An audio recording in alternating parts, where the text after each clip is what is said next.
야고보서 3장 17절부터 21절까지 보도록 합시다. 17절 제가 먼저 읽습니다.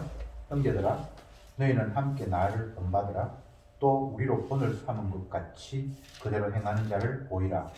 내가 여러분에게 말하였거니와 이 종은 오늘 우리는 말하니 여러 사람들이 그리스도 십자가의 도로 행하니라. 저희 마침은 멸망이요 저희의 신은 배요 그 영광은 저희의 부끄러움에 있고 땅의 일을 생각하는 자라. 오직 우리 성령을 낸 자, 거기서 오라는 자고 주 예수 그리스도를 세우니 그가 만물을 자기에게 복종케 하실 수 있는 자의 역사로 우리의 낮은 몸을 자기 영광의 몸의 형체와 같이 변케 하시리라. 아멘. 어떤 사람이 다른 사람을 향해서 나를 본받으라 라고 말한다는 것은 상당히 교만하고 건방진 이야기입니다. 근데 오늘 본문에서 바울은 형제들아 너희는 함께 나를 본받으라 이렇게 과감하게 이야기를 하고 있습니다. 우리가 이 이야기를 통해서 생각해 보아야 할 것이, 그러면 바울은 남들이 본받아야 할 만큼 모범적인 삶, 모델적인 행동을 하고 있는가? 이런 물음을 당연히 물어야겠죠. 근데 그런 식의 접근 자체가 사실은 오해입니다. 바울이 자기 자신을 본받으라고 한 것은 자기 행위와 윤리, 도덕적인 그런 삶과 탁월한 선택을 본받으라고 하는 것이 아니라 복음에 의해서 끌려가고 오로지 주님의 도구로 사용되는 이 내 모습처럼 너희들도 그렇게 되었으면 좋겠다라는 이런 이야기를 하고 있는 겁니다. 지 잘났다가 아니에요. 바울은 못났어요.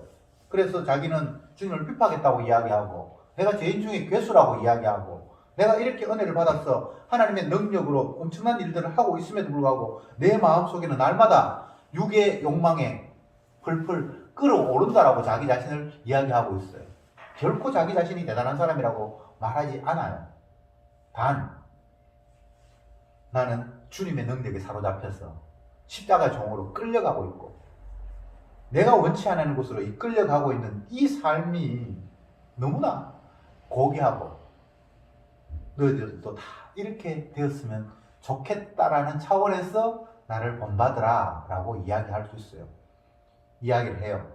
그러면 사실은 본받을 수 있는가? 그건 아니에요. 우리는 성경을 보면서 늘 혼란이 오죠. 왜? 육신의 안목이 늘 우리를 지배하고 있기 때문에. 근데 이 17절에서 재밌는 것은 나를 본받으라 이렇게 얘기해놓고는 또 우리로 본을 삼은 것 같이 그대로 행하는 자를 보이라. 여기는 보이라는 말은 조금 이제 오역인 같은데, 보이라기보다는 그를 관찰해라, 주의 있게 보아라, 이런 말로 해석하는 게 더 자연스러운 해석인데, 쉽게 이야기하면 나도 주님 앞에 끌려가는 삶을 살고 있고 나뿐만 아니라 그런 사람이 있는데 그런 사람 너희들 좀 주의 있게 바라는 거예요. 분명히 너희 가운데도 있다. 자기 원대로가 아닌 하나님께서 끌고 가는 그런 사람이 있으니까 그런 사람들 제발 좀 주의 깊게 보아라. 이렇게 바울은 이야기하고 있습니다. 예수님이 가신 길을, 내가 간 길을 너희들이 따라올 수밖에 없다. 멸망으로 인도하는 사람들은 넓은 길로 가고 구원을 인도하는 사람, 이끌림 간 사람은 좁은 길로 간다. 주님께서 그렇게 말씀하셨을 때 우리는 얼른 생각하기를, 나는 영생의 길을 가기 위해서 좁은 길을 선택해야 되겠구나, 이런 생각이 누구나 다 그 말씀을 들으면 들잖아요. 인간은 자기중심적이거든요. 근데 그런 식의 해석이 아니라 결국은 주님의 능력이 당신의 백성을 당신이 가신 좁은 길로 인도하신다는 자기 다짐과 자기 결심이에요. 이사야에서 2번이나 반복해서 힘주어 강조하는 내용 가운데 이런 게 있어요. 여호와의 열심히 이를 이루리라. 하나님께서 뭔가 말씀을 던졌는데 우리는 그 말씀을 내가 지켜야 할 말씀으로 이해할 수 있지만 정작 그 말씀을 내뱉은 사도는 구약에는 선지자는 하나님이 열심히 자기가 내뱉은 말을 반드시 성취할 것이다 라고 이야기한 거예요. 세상이 전부 악으로 가득 차 있어요. 이사야의 표현으로 이야기하면 악에 익숙한 너희들, 너희 스스로 그 악에서 결코 벗어날 수 없다고 말씀하신 그 하나님의 말씀, 너희들이 스스로 악을 벗어나서 의의 길을 옮겨? 그건 말이 안 돼. 흑인이 어떻게 자기 피부를 그먼 데서 벗어날 수 있어? 표범이 어떻게 자기 몸을 표범 얼룩무늬를 지울 수 있어? 안 되잖아. 그런 것처럼 너희들은 악에서 벗어날 수 없어. 그런데 여호와 열심히 너희를 죄 가운데서 건질 거야.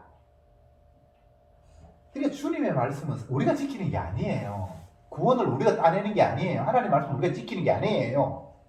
그런데 율법은 우리에게 지키라고 요구하고 있고, 그러면 인간들은 하나하나 그 많은 율법들을 지켜보려고 딱 접근을 하고, 주님이 의도적으로 그렇게 접근하도록 말씀을 하셨어요. 그런데 거기에서 성도와 성도 아닌 사람들 갈려지죠. 성도는 나는 죽었다 깨나도 하나님 말씀을 못 지키는 저주받아야 될 죄인이구나 하면서 나자빠지게 되고, 성도 아닌 사람은 나는 요 말씀은 한 30% 지켰고 요거는 한 70% 지켰네? 라고 그 말씀 앞에 자기가 쓰러지는 것이 아니라 자기의 가능성을 그 율법 앞에서 찾아요.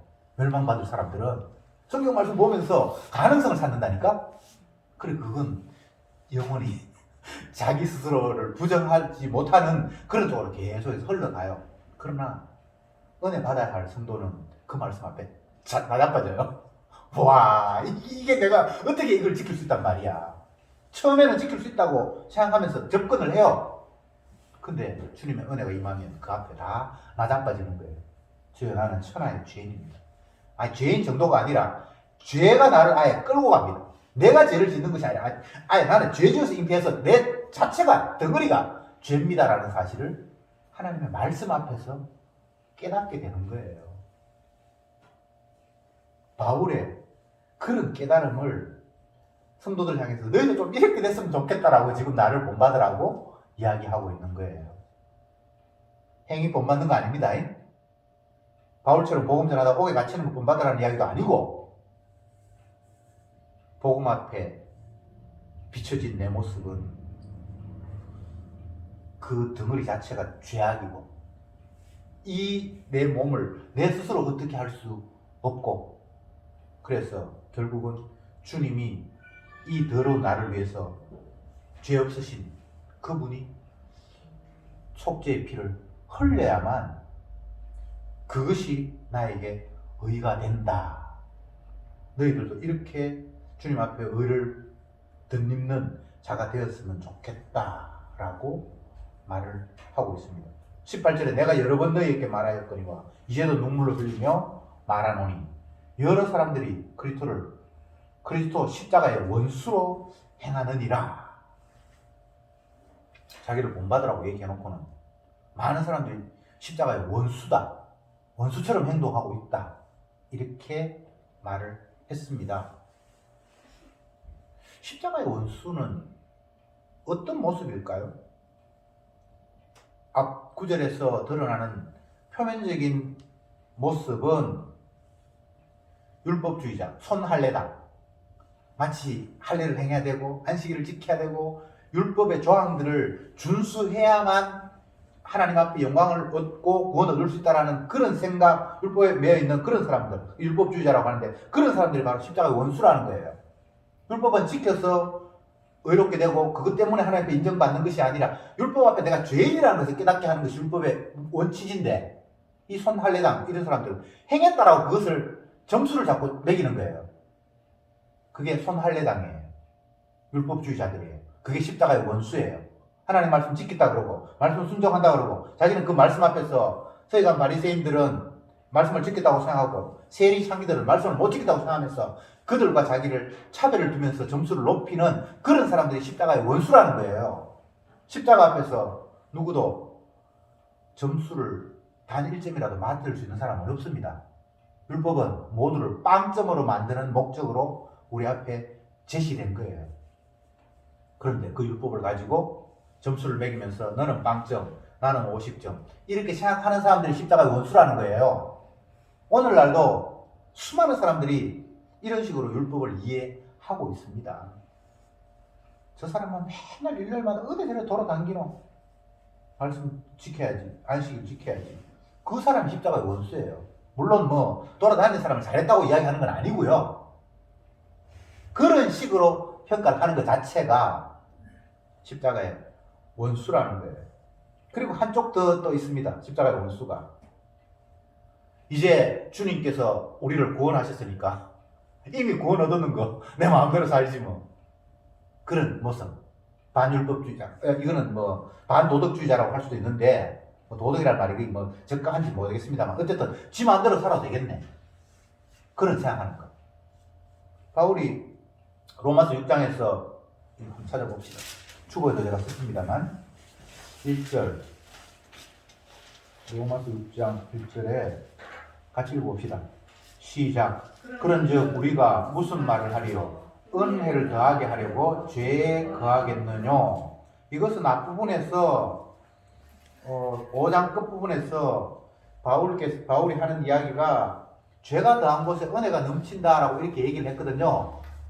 그 말은 죄의 깊이를 알면 알수록 그 용서의 폭이 점점 더 커진다라는 식으로 이야기를 했는데 죄가 더한 곳에 은혜가 더한다. 그럼 죄 더 많이 지면 은혜 받는단 말이네. 이런 식으로 나간단 말이에요. 어떤 사람은 하나님 말씀 조롱하면서 또 그런 사람이 있고 또 바울이 이미 우리는 만세전에 구원함을 얻었다. 그러니까 구원 얻었다 그러니까 이제는 내가 앞으로 어떻게 살아도 구원 얻은 거 확신하네. 틀림없네. 라면서 이제 마음대로 살자라고 이렇게 나오는 사람도 있어요. 그런 사람들 다 십자가의 원수예요. 구원이 목적이 아니라 성도는 증인되는 게 목적이잖아요. 예수님 십자가 부활을 드러내기 위해서 우리 이 몸은 주님께서 끌고 가시는 거잖아요. 그래서 표대를 향해서 달려간다라고 바울이 이야기했을 때는 우리의 삶 자체가 예수님의 죽음과 부활을 증거하는 증인으로 살아가는 삶이다라는 거지. 그래서 계속해서 달려가야 된다는 거지. 구원 아직 미흡하니까 더 열심히 해야 돼, 더 열심히 해야 돼. 이런 식이 아니라는 거예요. 그러나 복음을 복음으로 받아들이지 못하는 사람은 이렇게 이야기하면 이렇게 행동하고 저렇게 이야기하면 저렇게 반응을 해요. 그러나 성도는 이미 구원을 얻었기에 그 구원은 예수님의 십자가의 죽음으로 말미암아 얻었다는 사실을 온몸으로 보여주기 위해서 열심히 달려가는 거예요. 이미 구원을 얻었는데 뭐하러 열심히 하노? 네가 믿음이 없으니까 자꾸 구원 얻으려고 열심히 하지 라는 이런 조롱이 있다 할지라도 그건 내가 하는 것이 아니라 주님이 나를 증인으로 활용하고 십자가 피가 나를 구원했다라고 보여주기 위해서 나를 끌고 가는 삶이 살기 때문에 오게도 갇히고 두드리기 맞고 오기도 하고 그럼에도 불구하고 복음을 이야기하지 않을 수 없고 열심히 해서 구원 얻는다라는 그런 측면, 열심히 새벽기도 해야지 구원 얻는다라는 그런 측면의 모습처럼 너무나 비슷하게 열심히 똑같이 내는 것과 유사하게 보일지 모르지만 그래도 성도는 주님의 증인되기 위해서 주님이 우리를 끌고 가시니까 누구보다도 더 열심히 그렇게 살아갈 수밖에 없다. 그래서 난 이미 얻었다 함도 아니고 표대를 향해서 계속 달려가는 삶을 살아갈 수밖에 없다. 구원이 미흡하다는 이야기가 아닙니다. 이미 구원을 얻기 때문에 주님이 그 십자가로 이룬 구원을 나를 통해서 보여주기 위해서 나를 그렇게 열심히 굴리고 끌고 가고 있다라는 이야기를 하고 있습니다. 19절에는 저희의 마침은 멸망이요. 십자가 원수를 향해서 하는 이야기가 저희의 마침은 멸망이다. 저희의 결국은 최종점은 멸망이라는 거예요. 다시 이야기합니다.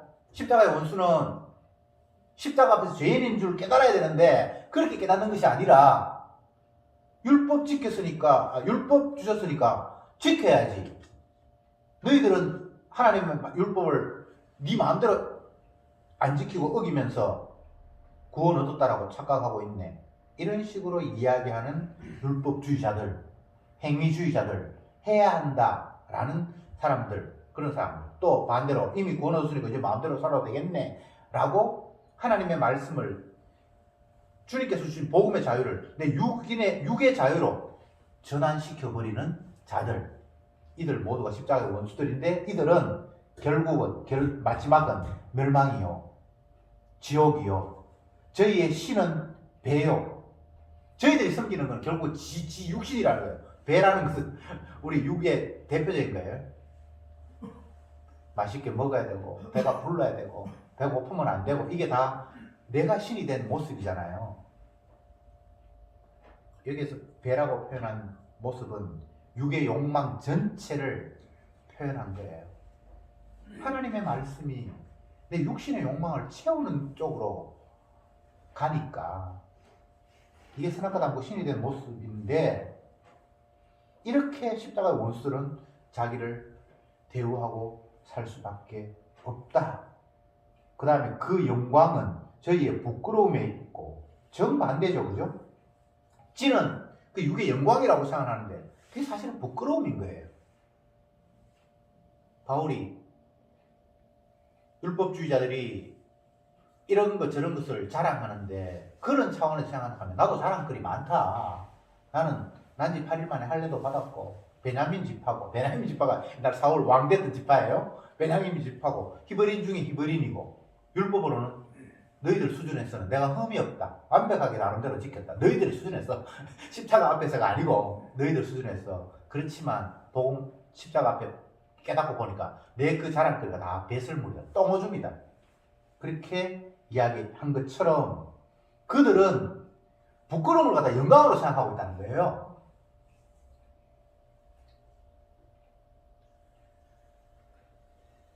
자기들이 진짜 귀한 걸 알았으면 그 부끄러운 것들을 영광으로 생각하지 않았겠죠. 근데 그게 귀하다고 생각을 했으니까 그걸 몸에 득지득지 걸치잖아요. 그 텔레비전에서 북한의 모습들을 김정은을 수행하는 비서들 그런 사진들 이렇게 보면 군복 입고 훈장 막 여러 개 다른 사람들 주렁주렁 다른 사람들 보이잖아요. 우리가 볼 때 웃기잖아요. 그 뭐가 하나씩 하나씩 받는지 모르지만 그 독재 국가 안에서 독재자에게 순종하면서 뭐 하나 더 받아가지고 자기는 막 이쪽에 막 다 하고 이쪽에 붙인 사람이 있더라고요. 본인은 영광이라고 생각하겠죠. 근데 다른 관점에서 그거 진짜 악한 일이잖아요. 백성들을 핍박하고 짓누르고 독재하고 사람들 죽여가면서 그거 잘했다고 하나하나 받았던 훈장들이잖아요. 육의 관점에서 바라보면 자랑거리인데 영의 관점에서 바라보면 그거 참 부끄러운 거다. 바울이 그렇게 이야기하고 있고, 마지막으로 땅의 일을 생각하는 자다. 땅의 일, 사실 이 땅에 살아가면서 땅의 일 아닌 게 있나요? 모든 게 다 땅의 일이죠. 근데 바울이 그건 멸망할 일이고 십자가의 원수고 땅의 일이다 이렇게 이야기를 하고 있어요. 그럼 바울은 땅에 사는 사람이 아닌가? 이런 의심이 들잖아요. 참 이 부분이 영과 육을 나누는 굉장히 중요한 분기점입니다. 예수님이 마태복음 16장에서 이런 이야기를 했어요. 나는 사람들에게 고난을 받고 십자가에 못 박혀 죽어야 된다 라고 예수님께서 이야기를 하니까 예수님 제자 중 베드로가 하는 이야기가, 주님이 죽다니요 결코 그런 일은 없습니다. 내가 이 몸을 바쳐서라도 예수님을 지킬 겁니다. 그럴 때 예수님께서 사탄아 물러가라. 너는 하나님의 일을 생각지 않고 사람의 일을 생각하는도다. 이렇게 말씀하셨어요. 그래서 하나님의 일을 생각하지 않고 사람의 일을 생각한다. 예수님이 하나님이고 예수님을 지키겠다는 그 일이 사람의 일이 돼버린 거예요. 베드로 입장에서 이해가 안 되죠, 그죠? 자기는 주님을 위해서 온몸을 바쳐서 내가 대신 죽더라도 주님 지키겠다고 하는 그 충정, 내 몸을 불사르게 내어준다고 하는 그 충정이 이게 사탄의 일이 돼버린 거예요. 제가 성경 공부 시간에도 말씀을 드렸습니다만, 말씀을 사랑으로 이해하지 못하면 늘 그 말씀에 대한 반응이 사람의 일이 되고 사단의 일이 되고 육의 일이 될 수밖에 없어요. 고린도전서 13장 다시 한번 읊을까요? 네 몸을 불쌍하게 내어준다 할지라도 사랑이 없으면 아무 유익이 없다. 반대로 사랑이 있으면 전부가 다 거기에 있는 거예요. 바울이 십자가의 원수다라고 이야기했고, 그런 사람들은 자기 자신이 신이고 지 배가 신이고 부끄러움을 영광으로 생각하고 있고 땅의 일만 생각한다. 사실 이 범주 안에 오늘 우리들이 다 그냥 고스란히 담겨 있어요. 땅의 일을 생각하지 뭐 하늘의 일을 어떻게 생각합니까?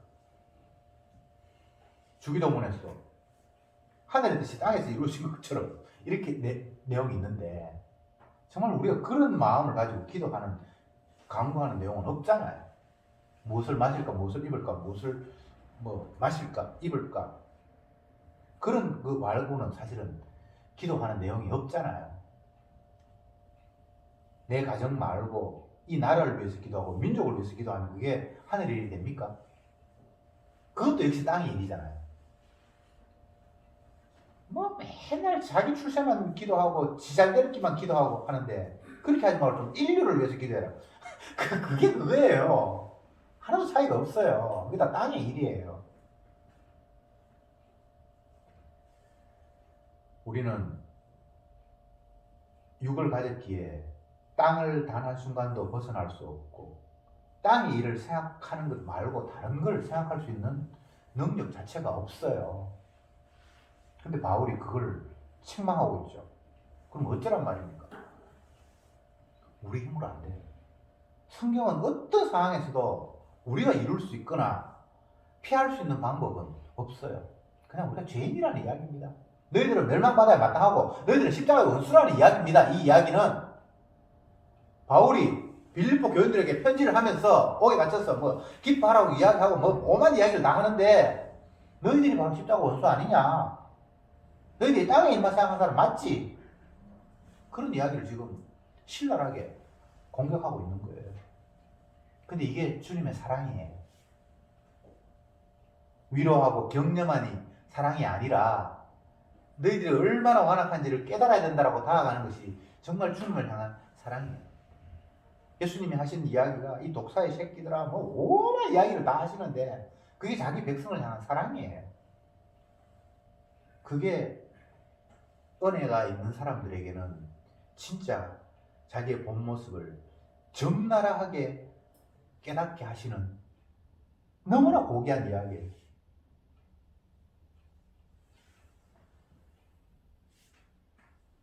믿음을 선물로 받은 사람 어떻게 구분할 수 있습니까? 구분하는 방법이 여러 가지가 있지만, 하나님의 말씀이 이게 다 사랑으로 그냥 수용이 되는 거예요. 이게 남 이야기가 아니고 십자가의 원수가 저거 복음 피파하고 떠났는 그 사람 이야기하는 것보다 그렇게 되는 것이 아니라, 내가 바로 십자가의 원수구나. 내가 바로 땅의 일을 생각하는, 멸망받아야 될 자고 내 배를 하나님으로, 내 자신을 하나님으로 생각하면서 살아가는 죄인이구나라고, 그냥 이 말씀 자체가 남에게 적용되는 것이 아니라 나에게 주어지는 말씀으로 받아들일 때, 그게 믿음을 선물로 받은 사람이에요. 그게 말씀이 사랑으로 와닿는 사람이에요. 그러면서 20절에 이런 이야기를 합니다. 오직 우리의 시민권은 하늘에 있는지라. 빌립보서가 기록될 그 당시의 정치적인 상황과 시민권이라는 오늘 그 표현을 잘 이렇게 되새겨 볼 필요가 있어요. 빌립보 지역도 로마의 식민지 하에 있었습니다. 그런데 그 로마의 식민지 하에 있는 사람들이 다 로마의 식민권을 가진 건 아니에요. 바울은 로마에 태어난 것도 아니고 로마의 식민지 하에 있는 지역에 태어났는데, 태어날 때부터 시민권을, 로마의 시민권을 가진 사람이에요. 이 사람들에게 시민권이라는 이 표현들은 우리가 생각하는 것과는 전혀 다른 의미로 확 와닿는 표현이에요. 그 당시에 로마의 시민권을 가졌다 그러면 이건 완전 특권 중에 특권을 가진 거예요. 어쨌든 그런 시민권이라는 특혜, 대단한 권한을 생각하고 있는 그들에게 우리의 시민권은 하늘에 있다라고 이야기했을 때 그 어떤 울림이라는 것이 우리의 느낌과는 전혀 달라요. 나는 이 땅에 살면서 로마의 시민권을 갖고 싶었는데 그건 이 땅의 일이지. 근데 바울이 이야기하길래 우리는 하늘나라의 시민권, 하나님의 시민이라네? 우와! 이것은 기분 좋으라고 한 이야기는 아니고 예수님의 십자가 지심을 통해서 이미 하나님의 백성, 천국 백성이 된 사람이 있는데 너희들은 과연 천국 백성 맞는가라고 지금 이 말씀은 우리에게 울림을 주고 있습니다. 믿음이 와서 예수님의 피로 내가 의롭게 되었다라고 깨달아진 사람들은 우리의 시민권은 하늘에 있다는 이 말이 너무나 선명하게 충격으로 와닿겠지요. 하늘의 시민권이 있는 사람이 땅에서 가난하다고 좌절하지 않습니다. 천국 백성인데 이 땅에서 사람들로부터 조롱거리가 되었다고 억울해하지도 않습니다. 세발의 피죠, 그죠? 이 땅에서 자랑하는 것들 자체가 부끄러움으로 생각을 할 줄 알아야 되는데 사람들은 이 땅이 자기에게 보이는 것의 전부이기 때문에 그것으로 인해서 웃고 울고 자랑하고 부끄러워하고. 그런데 바울은 이미 하늘나라의 시민으로 이 세상을 내려다보고 있으니까 당당하게 이런 이야기를 할 수가 있는 겁니다. 20절 계속 볼게요. 거기로서 구원하는 자 곧 주 예수 그리스도를 기다리노니. 이미 하나님의 시민이 천국 시민이 됐다 그래놓고는 또 뭔가 기다린대요. 늘 성경은 이렇게 우리를 혼란스럽게 합니다. 이 말씀은 주님께서 우리를 때가 되면 완전히 천국의 시민으로 살 수 있도록 부르는 그날, 뭐 재림이라고 얘기해도 좋고, 뭐 우리가 개인적으로 주님 앞에 들려 올리를 만다고 해도 좋고, 그날이 우리에게 반드시 있다. 우리는 그걸 소망하면서 살아갈 수밖에 없는 자가 아니냐. 땅의 일 가지고 웃고 울고 슬퍼하고 뭐 어쨌든 여기에 매여 있는 그들 향해서 이곳으로부터 벗어날 날이 멀지 않았다. 이것이 우리의 유일한 소망이 되어야 하지 않느냐라고 바울은 이야기하고 있습니다. 소망인 이유는 현재의 처지가 평안이나 행복이나 만족이 아니기 때문입니다. 만약 현재가 만족한다면 소망이라는 게 성립이 안 돼요. 그렇잖아요. 지금이 만족하는데 뭘 기대할 게 있겠습니까? 그런데 성도의 입장에서 이 세상이라는 것은 안 믿는 사람도 이 세상에서 고난 받지만 성도가 받는 고난은 종류가 다르거든요. 이질감, 소속할 수 없는 그 어떤 그 왕따. 이 세상에 별별 종류의 왕따가 많아요. 제가 뭐 드라마 본 것 중에 하나가 이런 게 있어요. 큰 서울의 그 메이저 신문사에 지방대학 출신이 그렇게 어떻게 인터넷에서 합격을 했어요. 그래서 본인은 자기가 뭐 다른 서울 훌륭한 대학 나온 사람보다 실력이 나와서 그 정식 사원이 됐는가 싶어서 열심히 일을 하는데 나중에 알고 보니까 그런 게 아니라 사장의 그 친척되는 어떤 한 사람을 그 회사에 후계자로 해서 뽑기 위해서 그냥 같이 그 폼 나게 하기 위해서 그냥 하나에 낑겨 들어가는 걸로 나중에는 발각이 된 거예요. 제가 뭘 이야기하고 있는가 하면 이 땅에서도 엄청난 차별 있어요. 제가 들은 이야기인데 어떤 학술 모임을 하는데 목사님이 참석을 했어요. 근데 그 강의하는 사람이 뭐 노자 같은 걸 강의하고 하는 사람인데, 뭐 울산대학에서 이제 은퇴를 했고, 그렇게 해서 몇몇 사람들이 모여서 이야기를 하는데, 지방대학도 교수들이 대부분 서울대학 졸업한 그런 사람들이 차지하고 있는데, 그 가운데 연세대 출신이 한 사람이 있었는데, 그 사람들은 뭐 늘 찌질이로 그 모임에 가면 연세대학 졸업한 것도 대단하잖아요. 근데 서울대학 졸업한 사람 가운데 연세대학 졸업한 사람 한 사람 낑기니까 그 사람은 모자라는 사람인 거예요. 이게 이런 세상, 이 세상에서 제가 지금 무슨 이야기를 하고 있는 거 하면, 이 세상 중에서도 세상에 속해 있음에도 불구하고 자기의 무리가 있고 그게 스키지 못하는 사람이 있고 왕따가 있는 거예요. 그 왕따가 있어야 돼요. 왜? 하나님의 말씀의 확실함을 보여주기 위해서.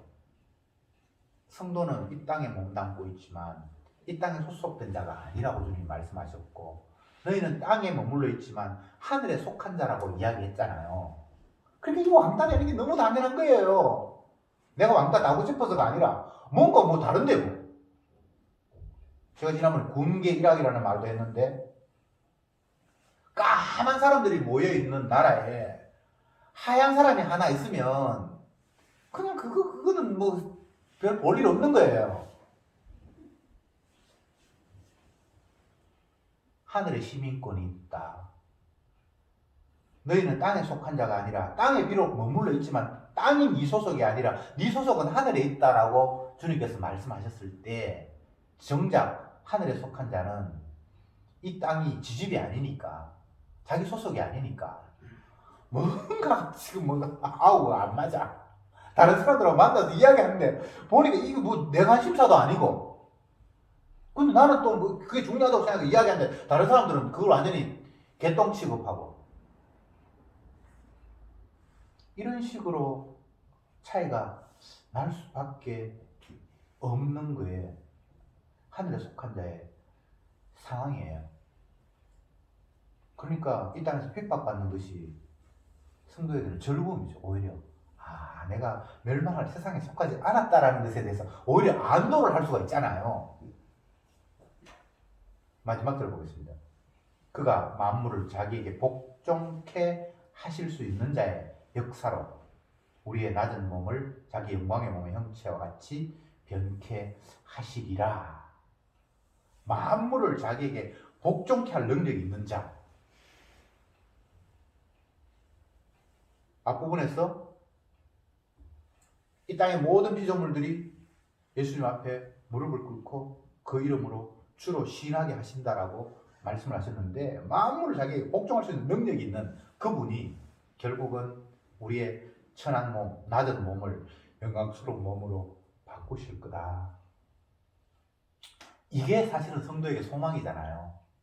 지금 우리가 믿는다고 하고 하늘에 시민권이 있다고 하지만 여전히 우리는 초라한 모습이고 남들 볼 때 별 볼 일 없는 모습이잖아요.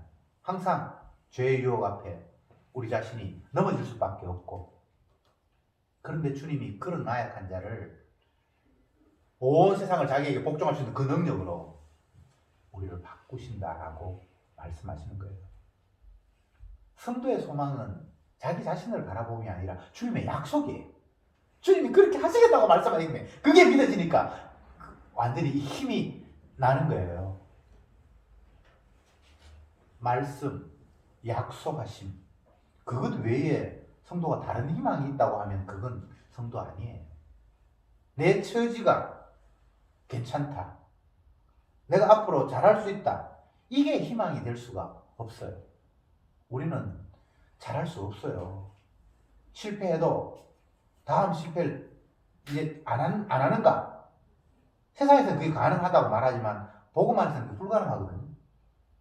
돼지가 토하였던 것을 다시 먹은 같이, 개가 토하였던 것을 다시 먹은 같이 너희들이 악한 일을 하고도 다시 그걸 되풀이하네? 근데 그거 안 할 사람 있나요? 절대 없어요. 반성요? 해도 또 그 일 또 해요. 후회요? 해도 그 일을 또 해요. 후회한다고 그 일 안 할 수 있는 인간이 아니에요. 그래서 결코 우리는 우리 자신의 가능성과 내가 앞으로 더 잘 될 수 있을 것이라는 내 스스로의 어떤 결단을 희망으로 생각하는 것이 아니라 주님의 말씀이 우리의 희망이에요. 이 천한 몸을 영광스러운 몸으로 바꾸시겠다고 약속하신 그 약속이 우리에게 유일한 소망이에요. 뉴스를 들으면서 이제 코로나 전국이 뭐 올 1년 정도가 하면 백신이 많이 만들어져서 이제는 마스크를 벗어도 될 것이다.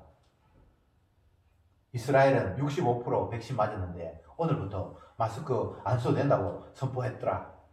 이런 게 우리에게 희망이 아니라 주님이 말씀하신 것, 내 천한 몸이 세상을 복종시키는 그 주님의 능력으로 영광스러운 몸으로 바꾸시리라. 마스크 벗는다고 해서 영광스러운 몸 안 돼요. 조금 편하긴 하겠죠. 백신 맞아서 이제 코로나에는 안 걸리죠. 그럼 이제 다른 병이 또 있어. 치매도 오고, 뭐 각종 암도 오고, 또 아니면 코로나 말고도 또 다른 전염병이 올 수도 있고. 그래서 이 땅에서 뭐 어떤 문제가 하나 해결됐다는 것이 기쁜 소식이 아니라 이 땅을 자기에게 굴복시키는 그분이 우리를 지극히 비천한 몸에서 영광스러운 몸으로 바꾸실 것이다라는 그 약속, 그것이 유일한 복음이라는 사실을 깨달을 때 그는 이미 주님의 십자가로 정결케 된 사람입니다. 기도합시다. 주님, 끝없이 땅의 일을 생각하면서 지금보다 조금 더 나은 환경을 복이라고 생각하는 어리석은 종들입니다. 그러나 이 땅은 환경이 아무리 나아져도 결국은 주님의 심판을 초래할 수밖에 없는 세상이라는 점을 잊지 말게 하옵시고, 우리의 소속이 땅이 아니라 하늘의 시민권을 가졌다라는 이 주님의 말씀 앞에 온전히 주님의 그 사랑을 감사 찬양하며 살아가는 저들이 되게 하옵소서. 비천한 몸을 영화롭게 바꾸실 주님의 약속을 감사 찬양하는 저들이 되게 하옵소서. 그 바꾸심의 능력 속에 주님의 십자가의 희생이 담겨 있다는 사실을 깨달으며 그 십자가를 자랑하는 저들이 되게 하옵소서. 예수님의 이름으로 기도드립니다. 아멘.